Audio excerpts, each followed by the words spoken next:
Hello, good evening and welcome everyone. It's good to see a full house on this special occasion. My name is not Stuart Corbridge. I wished I were the Provost and Deputy Director, but no kidding now. Stuart sends his apologies. He finds his two jobs of Pro-Director Research and Provost and Deputy Director, it's actually three, a little bit too much, particularly in this hot phase of preparation for the REF, the Research Excellence Framework. Now, if you have no idea what that means, consider yourself blessed. It's been a huge track on the rest of us. So my name is Eric Neumeyer. I'm the head of the Department of Geography and Environment. We're hoping to record tonight's event and make it available to the public. Is there a Twitter hashtag? Well, I'm not really a big fan of that anyway, so let's just forget that part.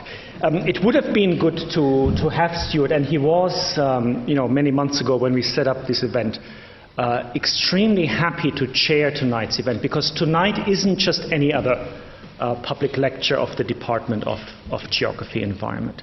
It's a very special event. It's a very special event because Mike is one of the world's best and best known economic geographers. And tonight he is talking about, of course, about this book of his, Keys to the City, which is really the culmination of many years of research into city and regional economic development. So it is a very special occasion tonight. Mike has joined us in, let me just get this right, in 2000, is that right? I think it is. At least it says so on your website. Got to check that. Unfortunately, we have to share him with Sciences Po and UCLA, but we have a good part of him. He is, not only an excellent teacher, but I think the students as well really love to have him around and benefit from his incredible knowledge of economic geography. Mike was also was elected a corresponding fellow of the British Academy, and he received the Regional Studies Association Sir Peter Hall Prize. I had to read this out just to get this right. But foremost and above everything, he is, as I said, just one of the best economic geographers in the world. So it's really a great honor to have him talk tonight about his new book. Without further ado, Mike, please, the floor is yours.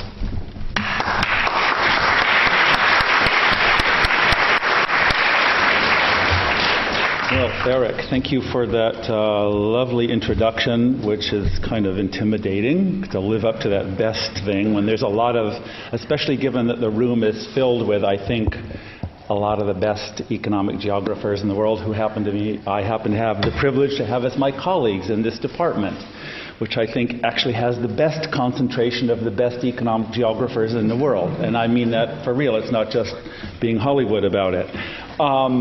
So I actually debated with myself how to present this book, because the book reflects some, I would say, of my personal characteristics as well as those of the field. And the personal characteristics, I think, is that I'm trained as an economic geographer, but my career has been one in which I've felt strongly involved in debates with what I would call geographical economists, who I think are one of the sort of close cousins of my field and whose models and methods I take very seriously on one side.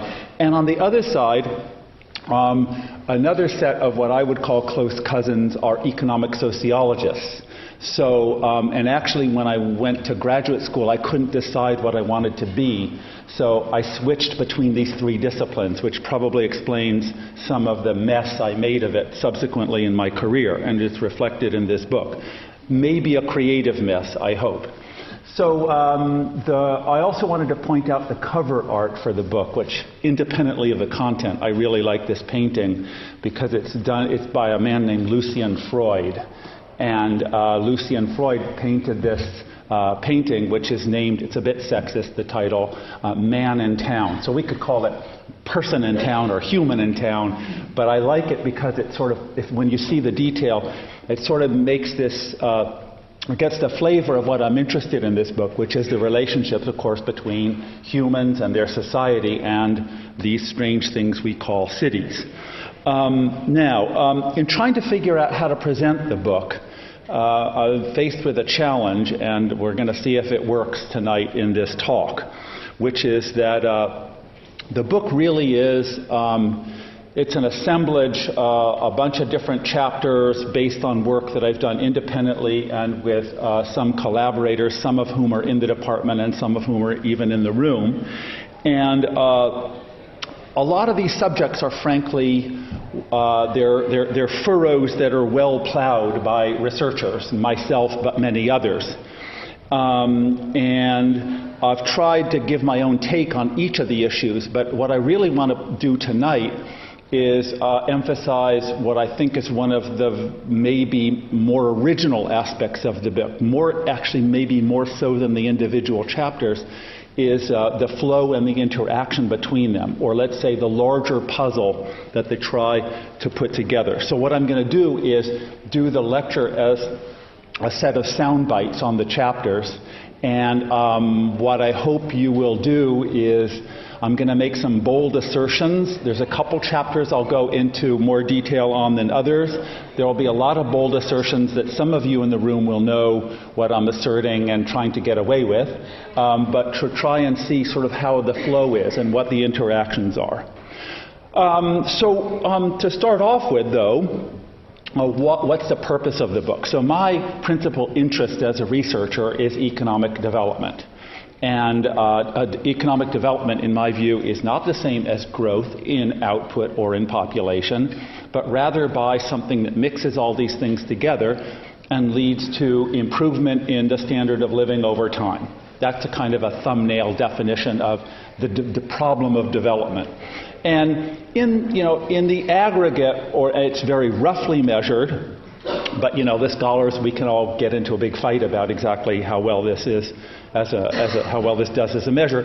I like the measure of real per capita income in, say, a country or a region, or like whatever geographical scale we're doing. And of course, in an ideal world, it would also include, a lot of other things like how well the income is distributed and various kinds of things about the social structures attached to the income level, like opportunity and quality of life and all that stuff. And here at LSE, as in many other universities, there are people who work on those interactions and all that. But we know that that's the area that is roughly the area of economic development. So why city regions? Well, okay, these are sort of banalities, but the planet is increasingly urban. It is increasingly so over time. Everyone throws around the recent crossing of the 50% threshold of humanity now living in whatever we call cities. Certainly, economic development is strongly concentrated in cities. Here's just some kind of, back of the envelope stuff, is about 75% of the world's economic output now is probably concentrated in city regions, and about 60% in just 600. That sounds like a lot, but the planet's a big place. And of course, for people who study cities and economics, it's not just the fact that economic development is in cities, happens to be located there, but that the economic development of the economy occurs through what happens in cities, right? So there's a double reason that we think cities are a composition of the development process and not merely an expression of it, in that, of course, there's something about the way that activities get organized in cities that affects their productivity, right? So this affects how the economic system as a whole develops. So what's going on in cities is affecting the economy as a whole, and it's also that cities have a long arm in production and consumption. They affect what goes on outside of them very powerfully. They largely organize the rest of the world in economic terms. When I say cities, I thought, keys to the city in the title, it's just sexier than saying, urban regions or city regions. Those are kind of wonky terms. When you say city, it sounds cooler, so the editor wanted it to say keys to the city, but really, for most of us, I think, we mean urban regions or metropolitan regions, right? That's the scale of meaningful, spatially dense economic interactions in today's world. And, it goes back to the concept of functional urban region. And it also has, that's the territorial scale where you have strong effects of integration of product markets, labor markets, prices, land markets, and things like that. So they're sort of scales at which the law of one price operates. Operationalizing that, scholars can always fight about where the city, how far it goes, but we know what we're after conceptually, and we know that it's the metropolitan region, right? Now let's enter into the kind of the heart of the matter. And here's where I want to start a dialogue with economics as a starting point to my efforts. So studies in urban studies, but especially in urban and regional economics, have a very powerful set of what we might call structural determinant models, which are usually backed up by big-time regressions. And what they show is, or what they endeavor to show, is how the drivers of growth, they switch over time. So the structural determinants of what make cities grow in general and make certain cities grow more than others they try to find these things. So in recent times, those would be big things like the spatial decentralization of manufacturing, but the continuing concentration of services, right? Or something about the general movement of population and activity from cold to sun or north to south in the world, right? And there's, that's just kind of being, a bit flip about it, but these models are trying to get at what is a set of determinants of growth, right? Now, this is a good way in, because when you look at actual sets of metropolitan areas, we see that there's a great deal of turbulence in the spatial landscape of the economy, meaning that city regions go up and down in population, income levels, and rankings, where they stand in terms of population and income and so on. So that's the U.S., and the U.S. is, I do a lot of research there in part because I'm there a lot of the time and because it's a really big urban system, so that's a really large sample size, right? Very convenient for a researcher. But what you get there is I took, in that table, you get the top 10 income, that's per capita personal income in 1970, and then you look at 2009. And what you're going to see there, of course, is how the rankings are all scrambled, right, over a several decade period. That's that things are happening to these cities and buffeting them up and down, right? And the economic system is doing that.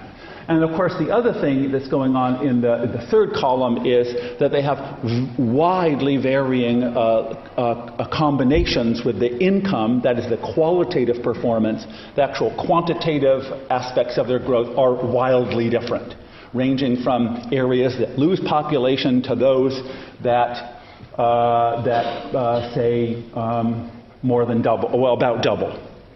Okay, so there are different ways that we can approach all those changes, right? So first of all, I think everyone who tries to do it knows that we are facing a very noisy social science problem. That means a huge amount of complexity, which is why it's interesting but also a little scary as a researcher. So I would say the hardcore of urban and regional economists, what they try to do as a strategy in their work is they push to expand these structural determinant models, meaning they want to get the drivers identified and they want to see them in as typically parsimonious way. That's always the economist's word, right? We want to get it down to a few things that are really making this system go. The keys, as it were, are going to be pretty stripped down ones. And this is where a lot of intellectual energy in our field comes from. These are very generally smart things that are going on. Now, what often happens, of course, is that the noisiness of the real world is so great that there's a lot of re-explosion of the complexity. The non-explained comes back, and what we tend to do is, over time, we say, oh, well, we can't get that set of facts in, so let's check out this other parameter and stick it in and see if it helps us to get economic income and population or the combinations explained. So some scholars respond to this complexity with add-ons. And then there's another group. What they do is they say, well, we'll actually kind of keep the kind of core vision of the field really narrow. But what we'll do is we'll try to understand variety by saying that you have basic structural things and then you have selection, what are called selection forces. So this is where like geographers tend to come in and other disciplines. They say, yeah, but this case is different from that case, right? So you have a basic model which says, for example, that cities are switching from manufacturing to services. But I have 3 cases here where some of the cities that grew didn't switch as much to services as your model with your big time regression says. So what I prefer is a more like a layer cake, where I'm going to say, I buy your basic story, but I think we have to add a lot of things to it. And that we have to like divide cities into subclasses in order to get from the general processes to the specific fates of urban regions. Okay? The problem that we get into in studying cities is that oftentimes, if you push that too far, what happens is then you go to this extreme where everything is a bunch of typologies and case studies, and now we're not back to being able to say much that really seems to tell us about cities in general. So the noisiness of the problem that we face as people who research cities is finding some I think this is actually pretty classical in social science in general, but applied to cities it really comes up with a vengeance, which is what's the right approach? What's the right way to get in somehow enough of the broad structuring forces that yield you enough of the textured empirical reality, and in this case, this is my geographer coming out, of real places.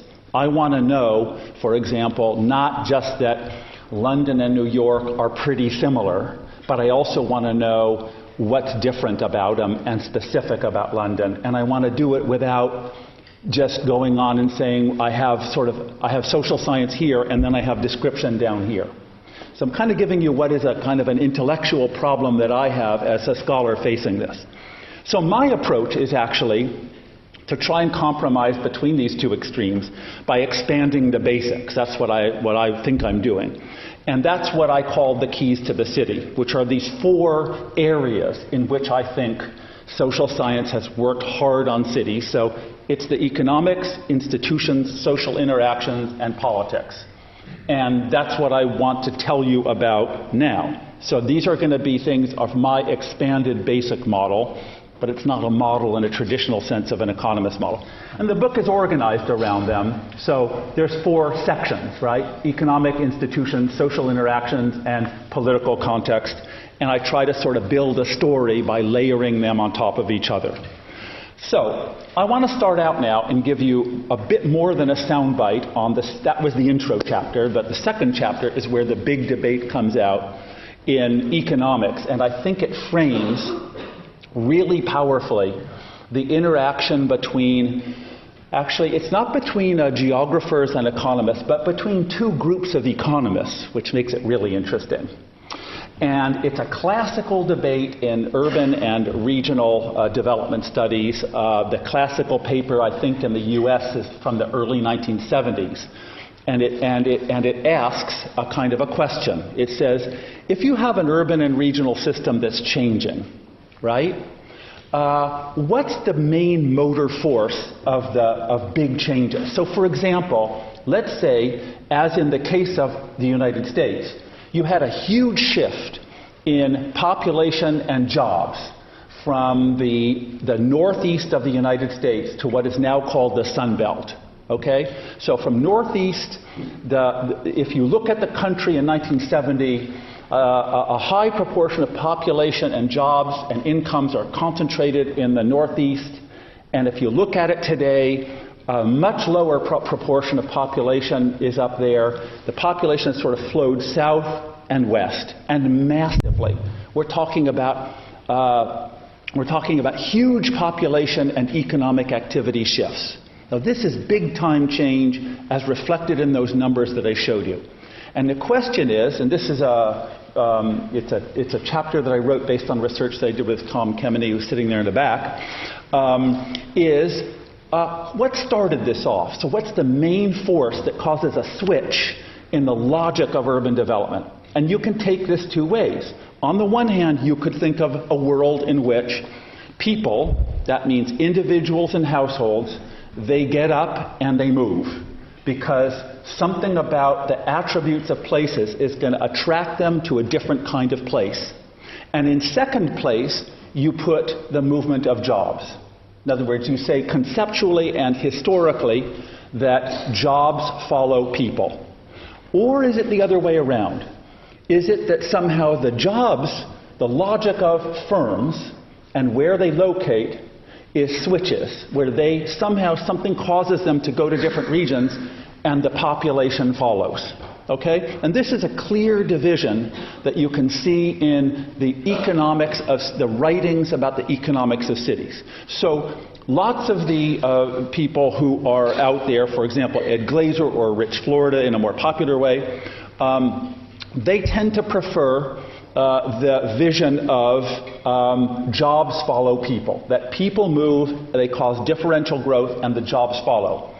In the new economic geography, I would say the opposite vision is at the core of it, which is that something about what we call trade costs, meaning the cost of the parts of the economy relating to each other, industry to industry or industry to market, change, that industries change their geography, and that there are distinctive periods in which they change, and that then people follow because they are searching for jobs.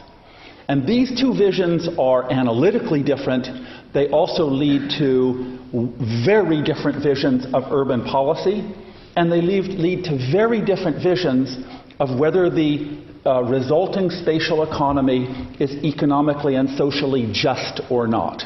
So it has different normative visions beneath them, and different predictions about the economic outcomes. So a test case is the U.S. urban system since 1950, this movement from Frost Belt to Sun Belt. And the claim of the jobs follow people crowd is that people followed what they call amenities and low housing costs. So they said that somewhere starting in the 1950s, people began to search for better weather, being near mountains, or maybe in some models it's being near tolerance and creativity, and cheap housing. And they make a prediction.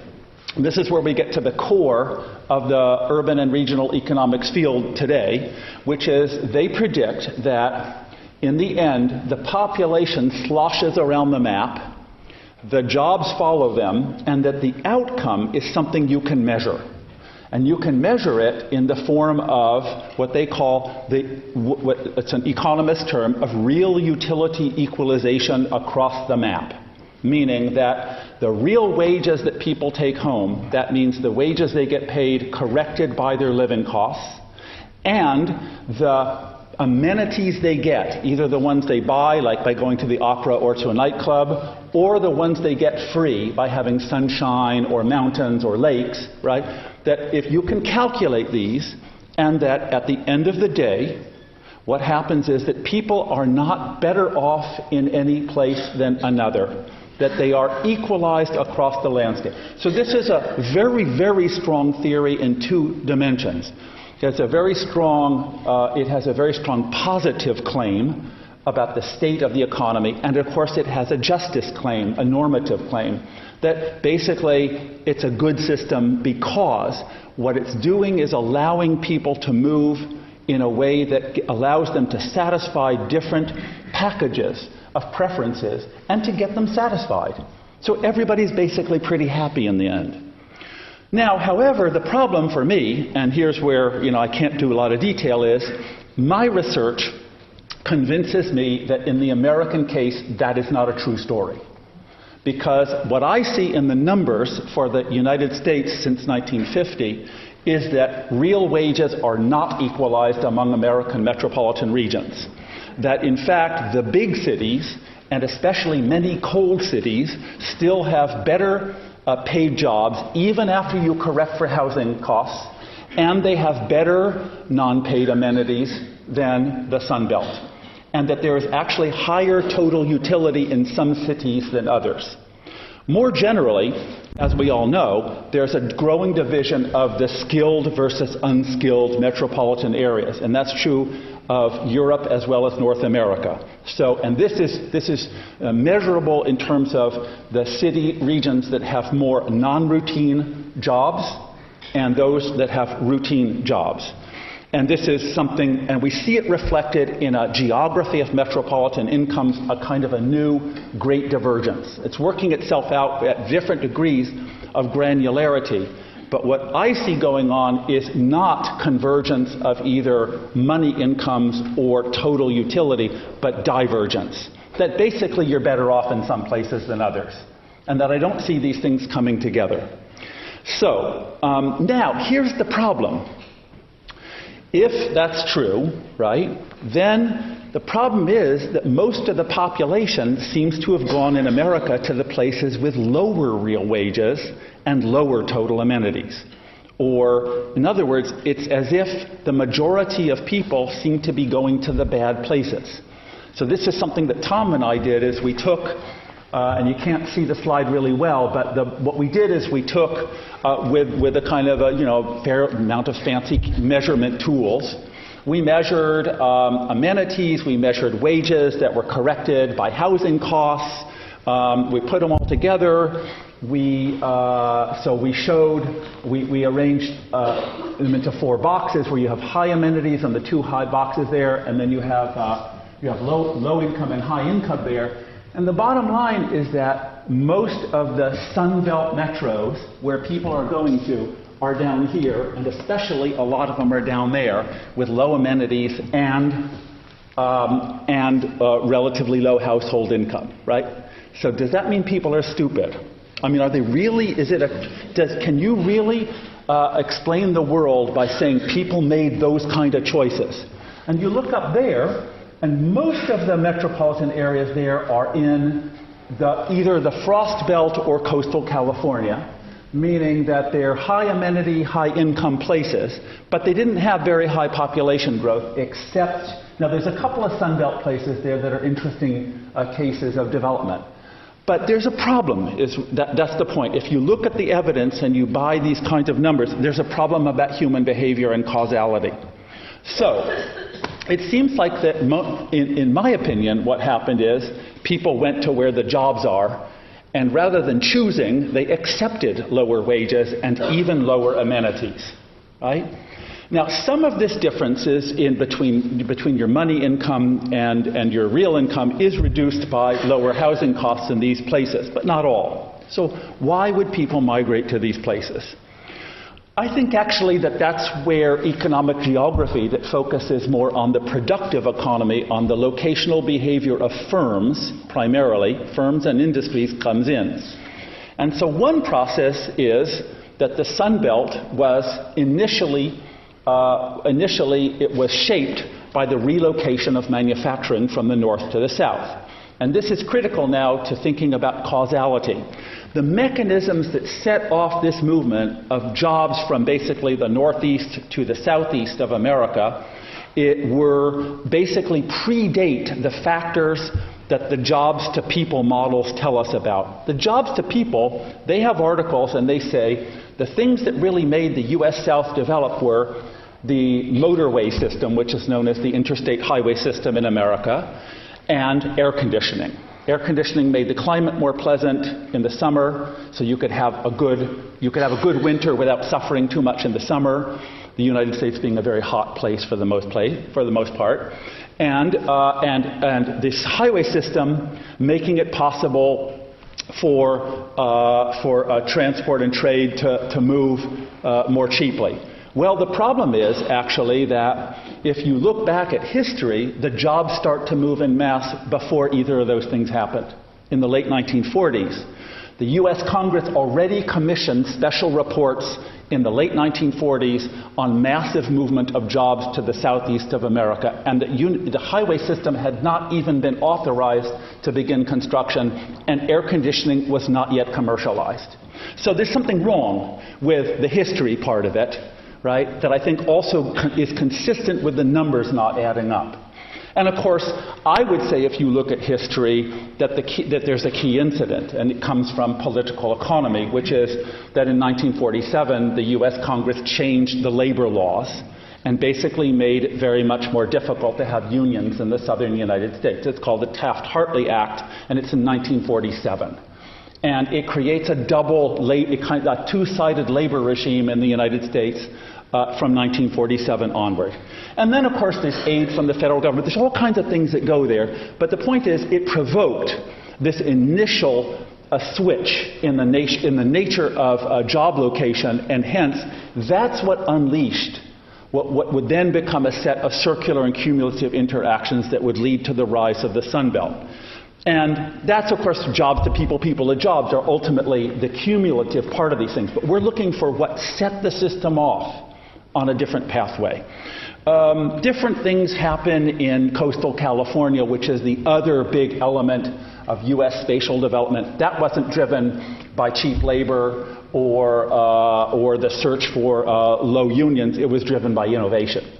California is a consistent over time development of innovative industries far away from the core regions of the United States that become their own attractors for people, such as entertainment, aviation, aerospace, space technology, agricultural capitalism, and information and communication technologies. And the people follow those jobs, leading to California having had, on average, a higher unemployment rate than the U.S. for almost 8 decades, because people are always going there looking for the good jobs. Now, so that's my story. And in Chapter 2, it's really a way of opening up what I would say is subsequently an emphasis in the rest of the book on production. Right? I'm now going to lay my cards on the table that I think that the economic geography of the productive economy is at the core of transformation dynamics. Ultimately, it is an interaction between people looking for things and firms looking for people. But when you look for these major periods where things switch, you have to go back and look at what is the initial thing that throws the switch, and I think it's production. Now, that's where the new economic geography, which is a really strong element of our department here, comes in. Because it, at its core, is what we might call the lumpiness of production on the landscape, and notably the forces of agglomeration.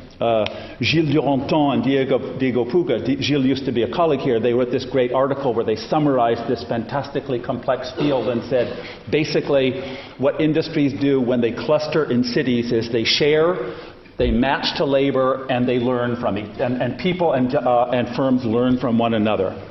And so I think we have made enormous scientific progress in explaining the what of agglomeration processes. However, there's a gap in our field, and the gap is about the where. Meaning, in general, we know why certain parts of the economy are urbanized and others are spread out. But those models can't tell us which city regions they're going to cluster in. And so, for example, it can't tell us why information technology is in San Francisco, finance in London and New York, entertainment in Hollywood.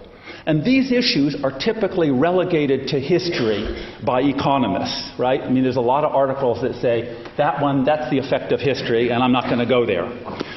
Which is a legitimate thing to do in certain contexts, but it's epistemologically not justified if what you're really interested in is the development of real places. You really want to know why, if you're in Boston or Los Angeles, you really want to know why you lost out in information technology and San Francisco got it, even though you seemed to be in the game in 1965, right? So I'll come back to this in a minute. Okay, so we'll come back to that because it's going to be one of those things that you can't get from new economic geography, and you have to be more expansive. But I want to take up first now two other issues in the economics part of the book. So the first is about innovation, right? And there's a question that we who study cities wrestle with. And it has to do basically in sort of colloquial terms of why are cities so expensive, and especially some of them, and is it good or bad? Now, there's an ambiguity actually in urban economics about this. If you read the technical literature on, say, places like London, there's a kind of an undertow.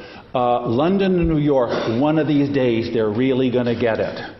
That means that refers to the notion in economics of mean reversion over places. That is, that there's some kind of great equalizing tendency that as cities become congested, expensive, and so on and so forth, that they're going to basically drive away the forces that made them great, right?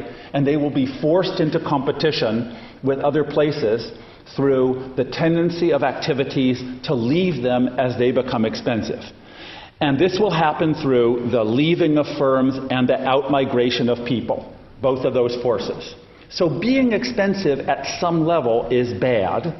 I mean, technically being more expensive than your differential of productivity with other places. But basically it's a sign of some kind of disequilibrium and a problem, okay? Now, the new economic geography actually takes a somewhat different approach. That's a kind of a standard urban economics approach, right? And the tendency, like I say, of both the academic literature and the applied literature is basically to show why big cities that are expensive are always about to suffer from being expensive.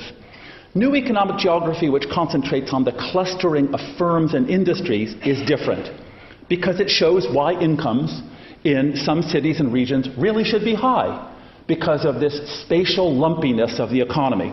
Agglomerations that host highly innovative sectors that do non-routine work, they earn super profits, right? We all know this. They earn economic rents. And this is the learning or innovation part of the economy, and it's known as Marshall-Arrow externalities in some of the literature. It's a kind of a term that floats around there. I Googled it when I was writing the book, and if you put in Marshall-Arrow-Romer externalities, you get something like 225,000 Google hits on it. Okay, so it's a very common term. Now, we know that there's truth to this but since the 1980s, there's an extensive literature on the geography of innovation that shows that there's a lot of innovation in the world concentrated in cities. It's not evenly spread across the map. And we have actually a nice group of researchers in our department who we kind of do stuff on this, which is nice. We're a good center of research on that. And again, there's this term that's actually called MAR externalities, 3 authors, Marshall, Arrow, Romer. Now, the problem is, though, that there's confusion about how what goes on in cities links to the broader economy. And this is a technical debate, but it's also a policy debate. So think about it this way. If some cities were rich just because they were innovative, right, that actually might be bad for the economy as a whole. Why? Because these cities would simply be doing a hold-up on the rest of the economy. They would be saying, I have something that you want. I'll charge you very high prices for it. And what I will do is hold up, because if you want it, you have to pay my costs. But there's another theory in economics that's invented by Paul Romer and then worked on since. What he says actually is that innovations, they work through the whole economy because they can be imitated and they accumulate over time. So there's a contradiction. In other words, if it's good for me in San Francisco that I'm innovative and I can hold you up and charge you high prices, then how can my innovation actually percolate through the economy because I'm keeping it to myself? So there's something there. And of course, the real answer is that both these processes are occurring, but they're occurring in a space-time cycle. Cities innovate, then they get very wealthy temporarily from doing so. Then the innovations leak out, and then they transform the whole economy. But if the city doesn't continue to innovate, its wages and prices will decline. Right? This is what happens through delocalization, right? So the chip industry leaves San Francisco in the late 1970s and leaves Silicon Valley as it becomes commoditized, right? So this leads to a tendency for there to be equalization of income over places, and for the innovations produced in one place to benefit the whole economy, to benefit lots of other places through their firms and through consumption. So cities have to reinvent themselves.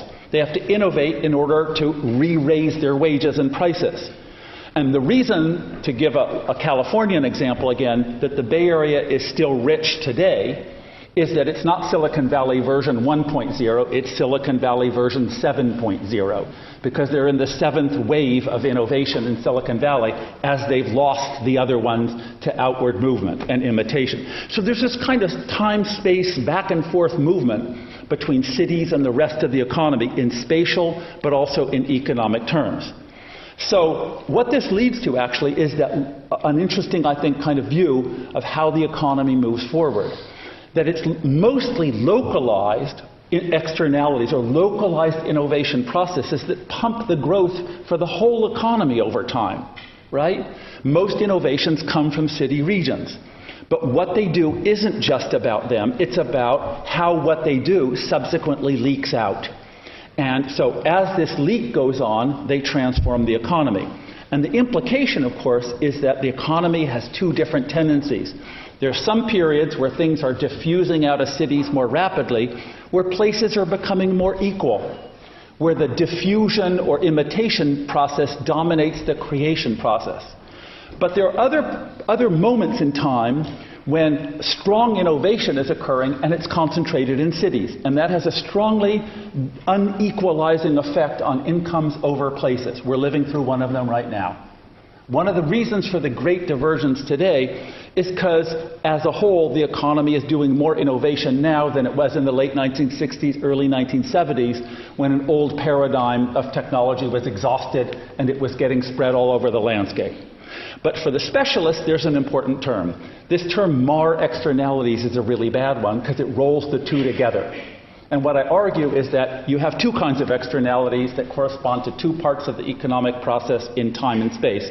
One of them is about the urban, that's the MA part, and the other, R part, for the specialist, is about the economy as a whole. Okay, fine. I'm behind, but I'm going to speed up. Walk behind. A good bit behind. We want to have sort of 20 minutes in the end for questions. Oh, yeah, we will. Okay, that should be easily possible. Okay. So, all right, now we're going to speed up, though, because we kind of had to do those basics.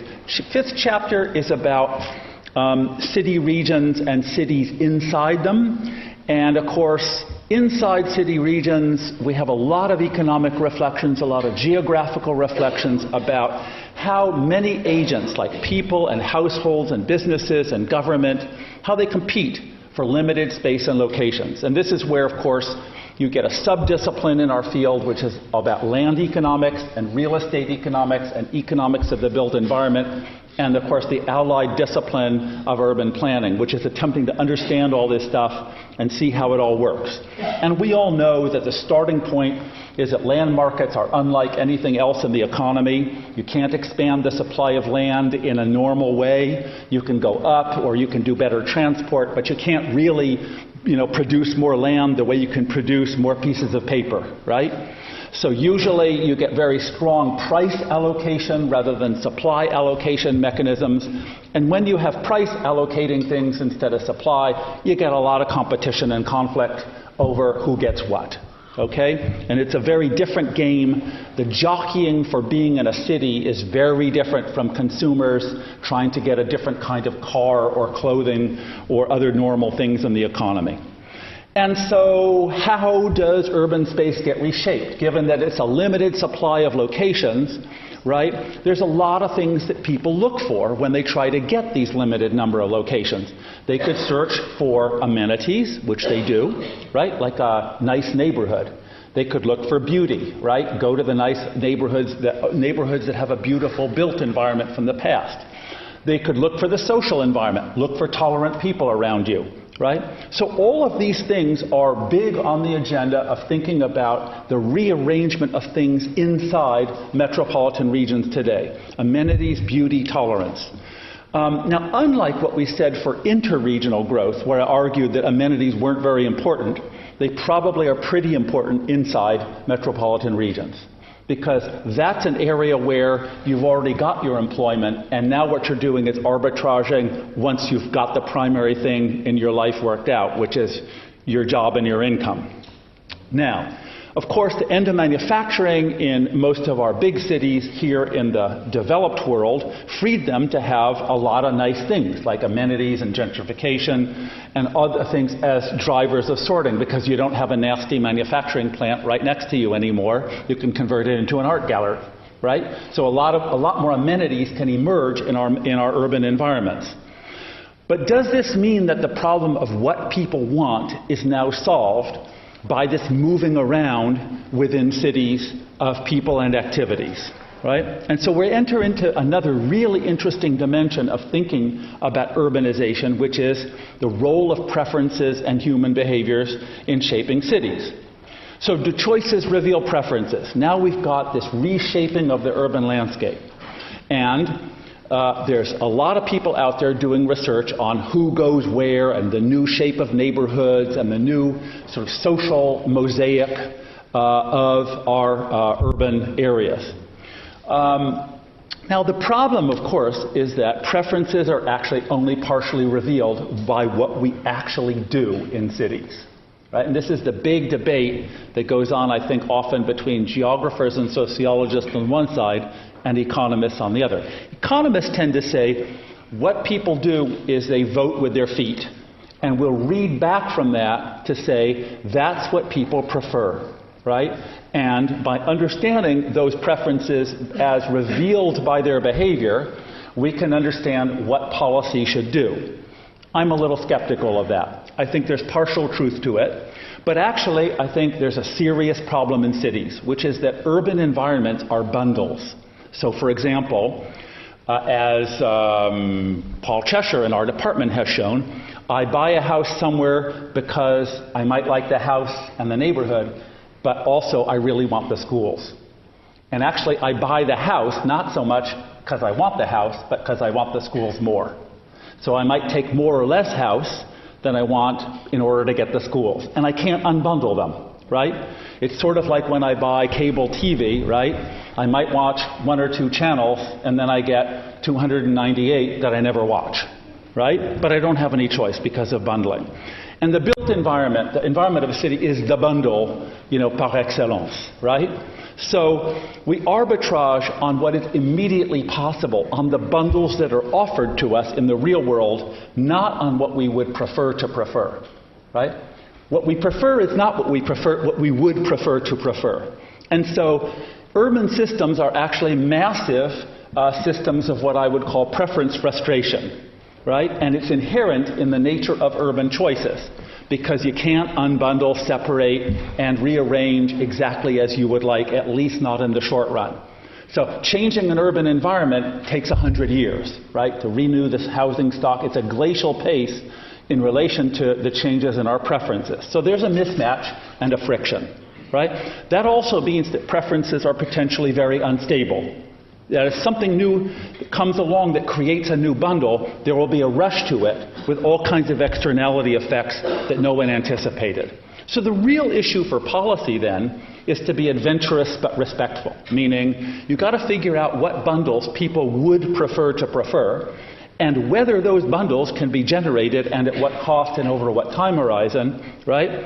And so I would actually say that oftentimes our urban policy is much too imitative of what they see in the real world. They say, okay, I'm going to study to death what everyone's doing, and then I'll give them what I want, right? But actually doing that in a funny way is actually to insert the policymakers in the position of replicating the preference frustration that is hardwired into any urban system. And policy needs to be more imaginative in trying to figure out what the new bundle should be, not what the actual choices are and how to satisfy them. And there's a huge debate in urban policy about which of these we should do. Okay, so that's the economics. Now the rest goes much faster because the economics is the hard part of cities, right? Second part is institutions. And what I do is I look at the where of development. And I noted that I noted before that all that I've said up till now doesn't tell you actually very much about the where of development. When you get major switches in the drivers of urban growth from one big pattern to another one, it's not going to tell you exactly which set of cities is going to win and lose, okay? Can't tell us why specialization, human capital are in certain places rather than others. Again, classical question, why did Silicon Valley end up in, why did the new economy switch to San Francisco and not to, I don't know, Cleveland or Houston or even Los Angeles, which was well placed to get it? Lots of other places, if you go back, lots of other places had just as good endowments as San Francisco did in specialization, human capital, technological precursors, and a whole bunch of other things than did what would become Silicon Valley. Lots of very smart people say about the Silicon Valley case that it's because Hewlett and Packard and Fairchild happened to have a killer breakthrough in chip technology in 1970, and they just happened to be in what we now call Silicon Valley. But that there were a bunch of other firms out there in other places, and if they'd broken through, it would have happened somewhere else. That's a possibility, but it has a huge implication for how we think about urban growth, right? And what we would do about it, because you can't really affect one-off events with policy, as far as I know. Another really current story is that William Shockley, who was the inventor of the chip, wanted to be near his aging mother, and he moved from the East Coast to Menlo Park, California, which is now ground zero of the venture capital industry, and his mom lived there. And he said that. So maybe that's what happened. So the problem is, how do we deal with that in terms of research? And I argue actually that there's a combination of accidents and institutions, and that the accidents are impossible to model, but that institutions, on the other hand, probably are. You can't model them, but you can get closer. Now, so what do we mean by institutions? This gets into, I think, a really interesting question. If we advance the hypothesis that when you get major differences in the pattern of urban growth that are emerging, and that some places are going to capture positions in it better than others, right? So there's a game that changes, and now a bunch of cities are on the playing field, and the outcome of this game is that some of the cities will be the high growth, high income winners, and others will be the losers, and the differentiating factor is their institutions. What do we mean by institutions, right? Well, most people conventionally think it's things like local and regional government, because those are formal institutions, right? I don't think that's true. I think local and regional governments, they mostly control land use, which is a very indirect and ineffective way to guide or shape regional economic development. I don't see very much evidence that land use policy can affect the long-term pattern of what a region specializes in. I think amenities and quality of life are a handmaiden rather than a strong selection device. They have to be done. That is to say, to sustain growth, you've got to keep your environment reasonably nice, but they're not going to change the game when a major switch in growth opportunities occurs. So what do we mean? I think the question of institutions needs to be redefined. And I do try to do that in chapters 7 and 8, and here's where the economic sociology comes in. What I argue is that the principal institutions are not formal government ones or even formal organizations, but they're basically the social networks of the regional economies in question. And these are social networks that are hard to observe and hard to measure. So there's a whole bunch of different things, but I basically break it down in chapter 7. I say there's 2 levels to the problem. One is, what kind of groups do you have? And there's an old sociological kind of interest in what are called communities or groups of the economy, kind of primary groupings. What kind of people do you have, whether it be social groups or economic groups? So first of all, you've got to know what kind of groups you've got. And secondly, and sociologists call that bonding. And secondly, you have to know how they relate to one another, which is how might they come together and interact to make things happen in an economy in times of change. And that's what we call in sociology bridging. And there's a whole classical sociological literature that goes back to Durkheim and Weber and the greats who talk about versions of these concepts.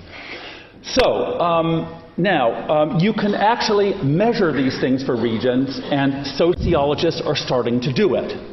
Now, actually, the implication of the empirical work on these kinds of things, and it's a limited empirical field, but it's growing, is actually not, as many urban planners would like to believe, that we should have more centralized coalitions. That if only you could get a really good network going that could really do things, that somehow we'd pull out of the political paralysis that most metropolitan regions always seem to have, and we'd get things done. And there's a kind of a practice field called the new regionalism that tends to have that as a view of things. Okay? I actually think that that the serious literature on this questions that proposition. That no problem. Yeah, and that actually we know that if you have a really big single powerful coalition, you could just as well lead to a kind of a lockdown because a ruling group says, I don't want to change anything, right? That's a classical theme in political economy from Menker Olson onward. So economic sociologists such as Paget or Walter Powell, they say actually it's about seeing the patterning of networks and how they sometimes shape the solution to economic transition problems. And they do this in whether or not they're able to facilitate the emergence of what they call new organizational forms in a region. And that these forms are adapted to where the economic action is going. So they repose the question of change. They say you've got structural drivers that are changing from, say, manufacturing to services or old economy to new economy. And then the question is, the economies that will get ahead in it are the ones that are somehow able to make their firms and industries get the organizational forms that are well adapted to these domains of activities.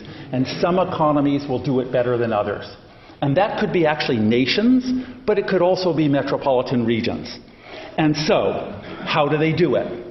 Paget and Powell and many others claim that it has to do with how well they transpose skills from what they already have into new domains and transform them and adapt them to new organizational contexts. And they argue that the network structures are that you want the network structures to not be too fragmented because you somehow have to have networks that draw the existing economy into new areas.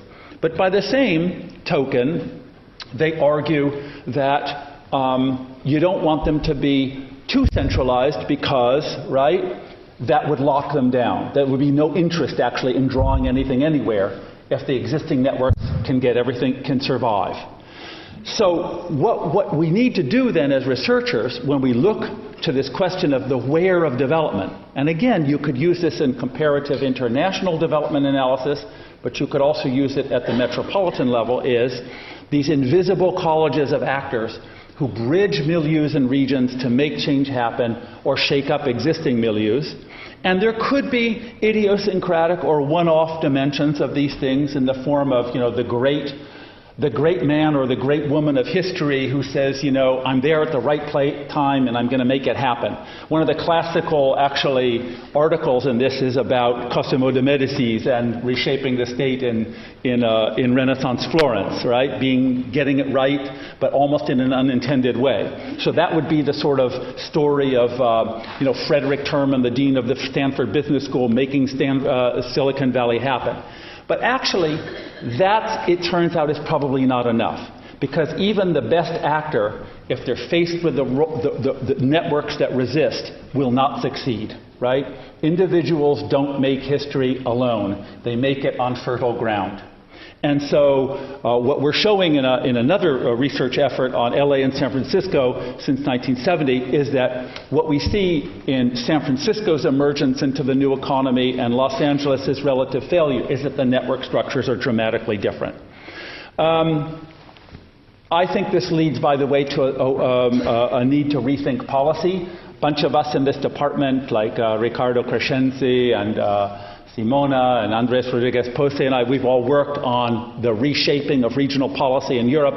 And we all, I think, in different ways are arguing that there needs to be a much bigger institutional dimension to it, not only sort of growth determinants and a re-questioning of certain of the fundamentals, but also that you need to think about what you do to make development, and that institutions are clearly a part of it. And I'm giving you a strong personal view of what I think those institutions are.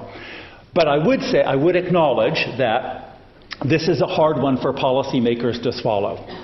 In other words, if I were to take this lesson to Brussels or to Washington or Sacramento or anywhere or downtown Los Angeles, I've actually done it, and I've said, forget all that other stuff. What you really need to do is reshape your networks.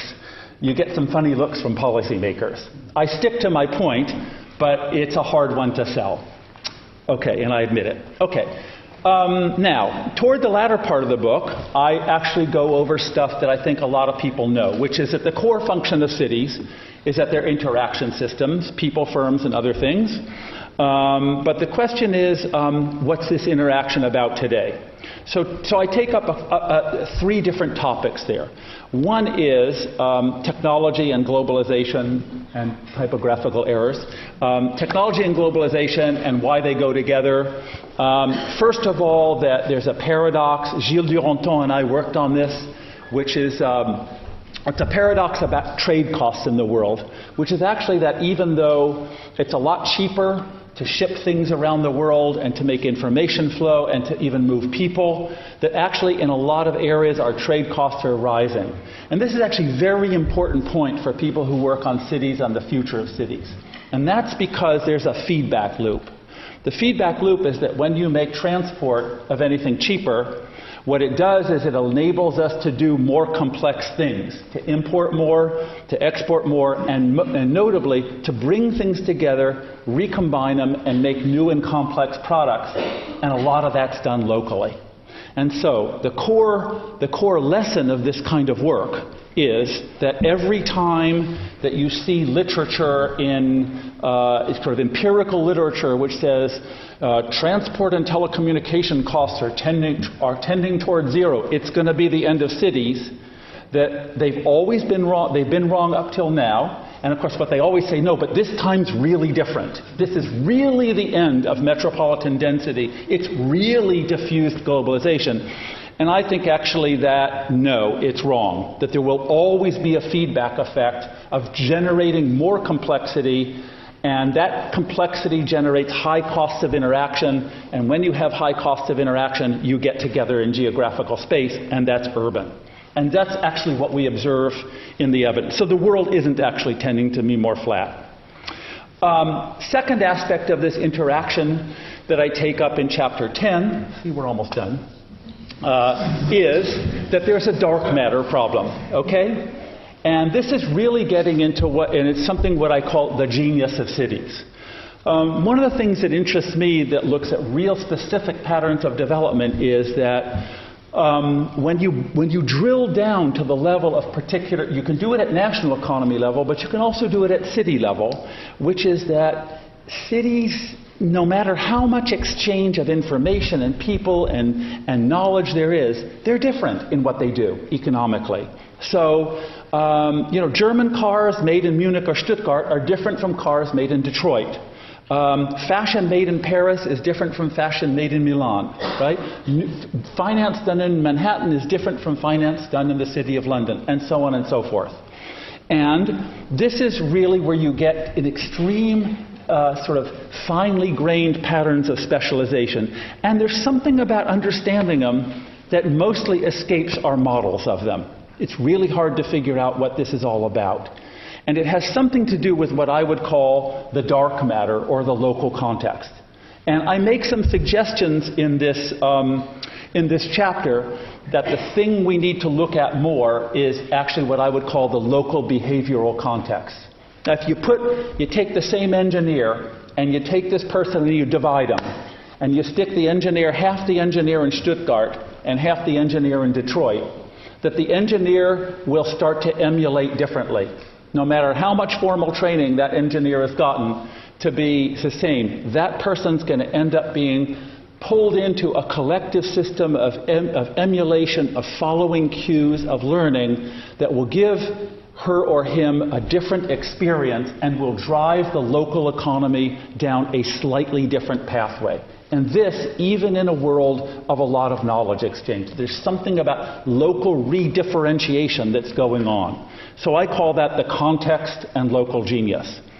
Chapter 11, I just reprise a model of face-to-face contact that I developed with Tony Venables, where we argue that face-to-face contact is a particularly effective method not only of coordination, but also of motivation and socialization, and that all the technology in the world has not replaced it with telepresence and is unlikely to do. So in those 3 chapters, it's about this interactional context, which is one where I think we could summarize and say it's about complex feedbacks between technologies that enable us to interact over long distances and what happens locally, and the local isn't going away.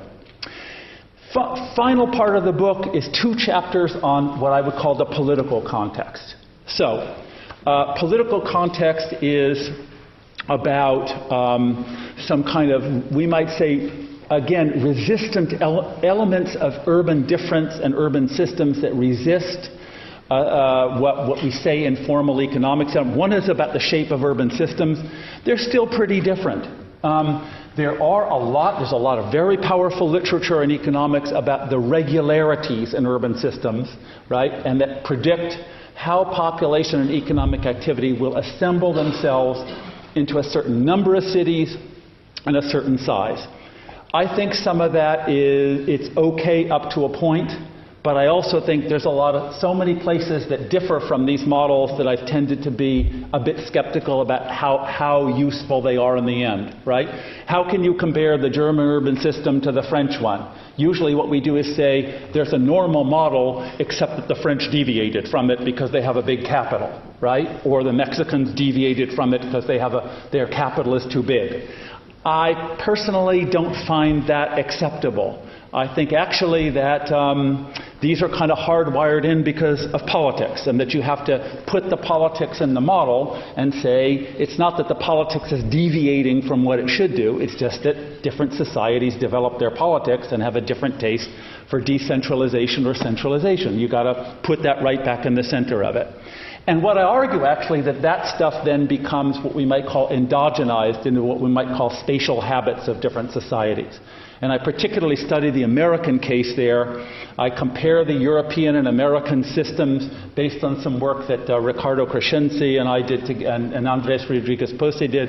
There's some really interesting differences between North American and European urban systems that don't go away.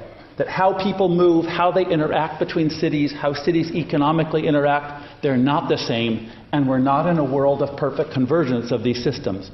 Because the city form becomes imbricated in the human behaviors and reproduced. It's not just about comparing the economic incentives, but you have to look at how it works into the urban. Okay, and then final chapter is about justice. Okay? So what I did is I sort of take it all together And I ask, what do we do with all this in terms of thinking about policy? And in particular, we know that in economics now we're faced with a really interesting core question. And the bottom line is this.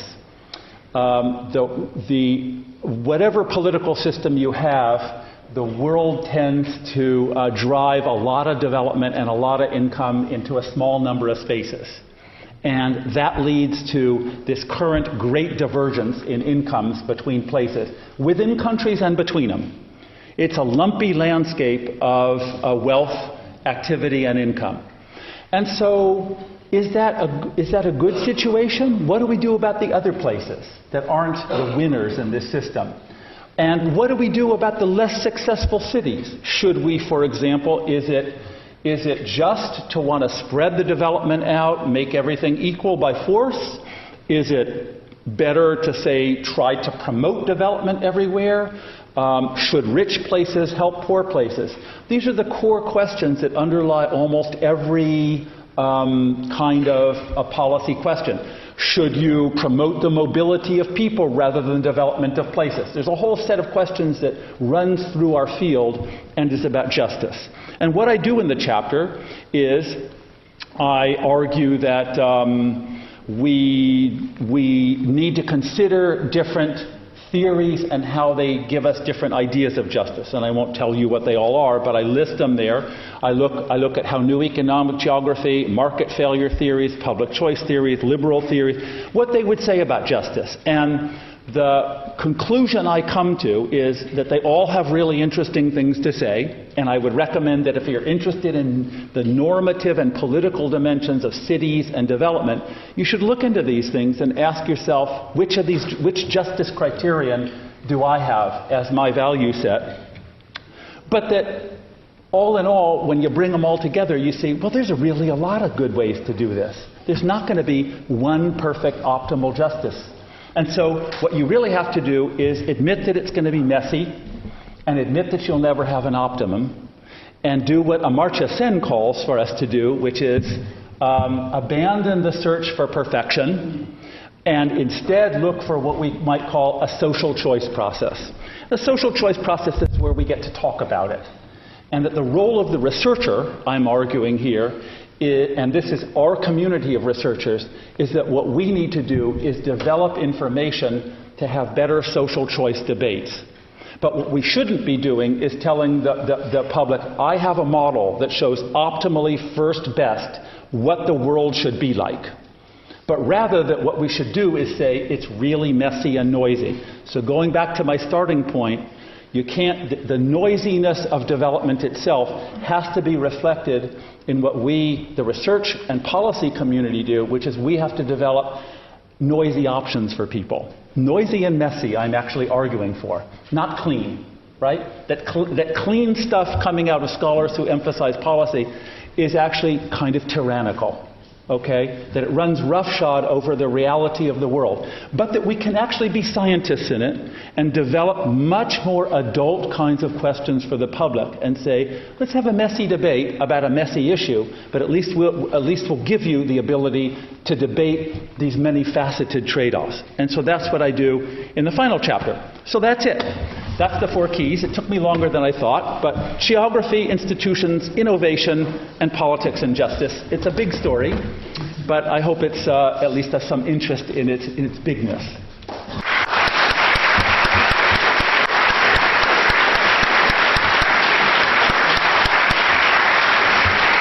You like stand, or if you could just for a minute or two, okay. Don't stand again. Well, that's been a tour de force. It is a big book, and it's been a big lecture. I must admit, I was close to a heart attack when 7:05 we were still at chapter 2, knowing that there are 13 odd chapters. But we made it. We will have just about time for maybe 1 or 2 rounds of questions. Very short questions, please, and the question is something that ends with a question mark, i.e. not statements or short lectures. Can I see hands, please? 1, that's 2, and 3.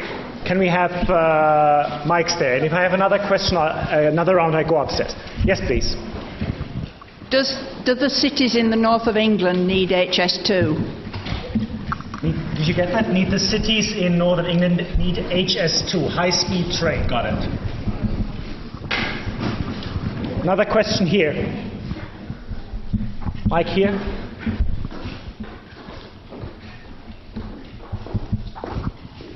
What would be your policy prescription, or what would be the noisy set of choices for Detroit? Say that again, sorry? What would be the policy choices for Detroit and regenerating For Detroit. What to do about Detroit? Certainly. Can you please use the mic? It's recorded. Yes, messy subject certainly. Now, one thing one could say about cities, that cities are stimulating places. Stimulating, creative, innovative places. And I think that is the attraction of the cities above all. Would you agree? Thank you. Yeah. Shall we? Mike, do you want to answer? You can come here or stay there, Sure. whichever way you like. Well, I could say. Okay, so Okay. I'm not an expert on high speed 2 in England, Yes, ask but I do Henry. know what happened in France when we built the TGV system, which is that the predictions that were made by actually policymakers and lots of modelers was, we're going to build this system and how it will share the wealth among the regions. The results are a little bit at variance with that, in that the TGV system in France, it's really pleasant. I mean, as a consumer, I love it. It's a great way to get to your country house if you happen to be one of those people who has one. But in terms of, it had an extremely centralizing effect on economic development in the Paris region. So you have to think about that. And that doesn't give you an answer. I would say actually you need to have a social choice debate about it, because you've got two sides to the impacts, and you need to present it to the public in an adult way, right, rather than infantilizing the way policy debates often do. Detroit, so the problem with Detroit is, of course, that it's now so far down a road to abandonment that it's really hard to know what to do about it now. But certainly things could have been done about it prior, way back. And the big problem, as we know, is that Detroit's political coalitions failed. The outward movement of the automobile industry is kind of like an economic fatality or destiny thing. It's pretty much hard to stop that kind of thing. Although we have a minister in France who's saying that he can stop it. That's really interesting, right? Had one gone back to Detroit at the time that Boston was in crisis and done what Boston did, which is Boston set into place a political coalition under the aegis of its governor in the 1980s, Michael Dukakis, and he brought different people together and said, maybe we won't fight each other to the death and destroy our city. Detroit never had any of that, and the result is where you get today. Today, it's an extreme case. Innovation and creation, of course, cities are innovative and creative. They're all, they have a lot of other dimensions to them. They're not uniquely innovative. I mean, the world is innovative and creative. But cities are pumps of innovation. Yes. There's no question about it.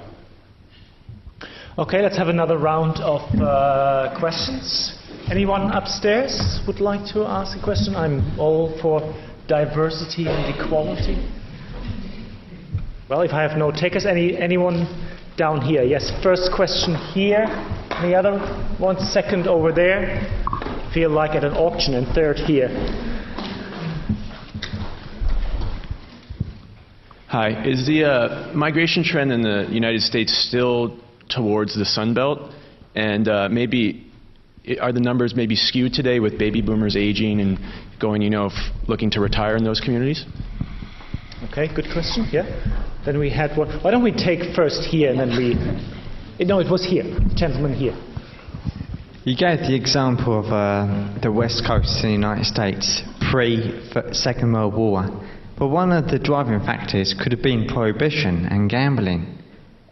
What do you reckon about that? Okay, was prohibition and gambling part of the story of the move towards the south? And then the gentleman over there. Just wait for the mic, please.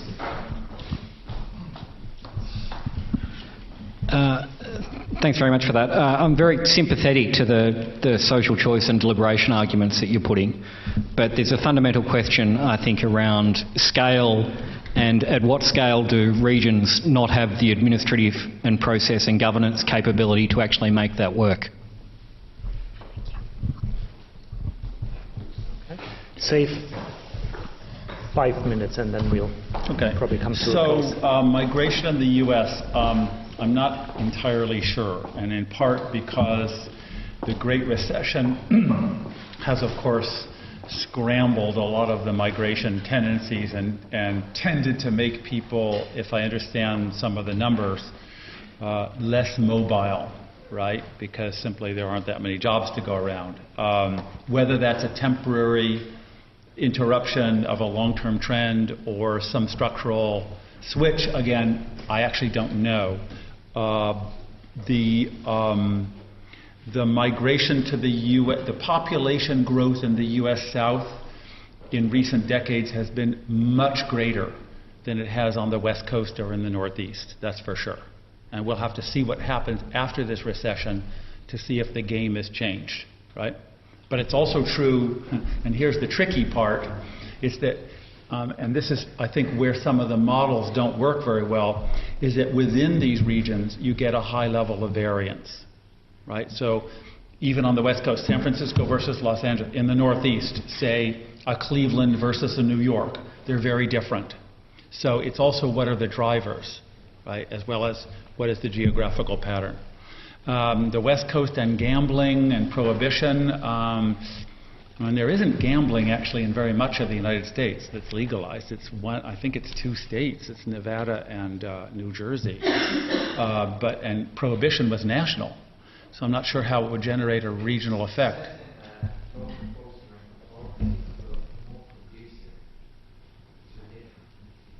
In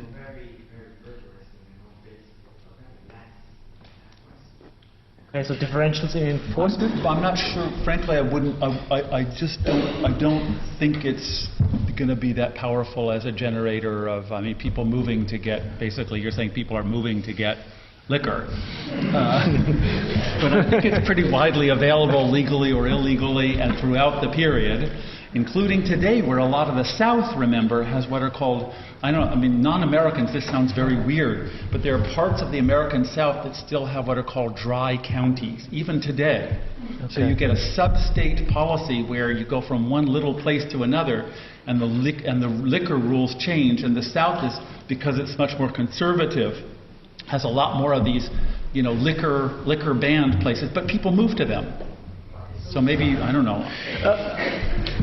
Okay. Huh? Okay. I don't know. I mean, for me, it's hard to add that up to a big picture, but I haven't done research on it. Okay. And then administrative capacity. I think this is actually a really good point. One of the interesting things, right, is that economic development happens at the scale of metropolitan regions, but there are basically no metro regions in the world that have agencies that are charged with long-term economic development and that are regional in scale, right? And you've got a million little agencies that say, I'm doing economic development. Mostly what they're doing is land use regulation, infrastructure development, and a variety of business incentives. But none of them, at least in the cases that I know well, are charged with the central task of what we would call economic development in a more classical sense, which is developing the productive forces in a desirable way over a medium-run period of time. We have them almost always, with varying degrees of effectiveness, at national scale and almost never at regional scale. At regional scale, we have a huge patchwork of authorities.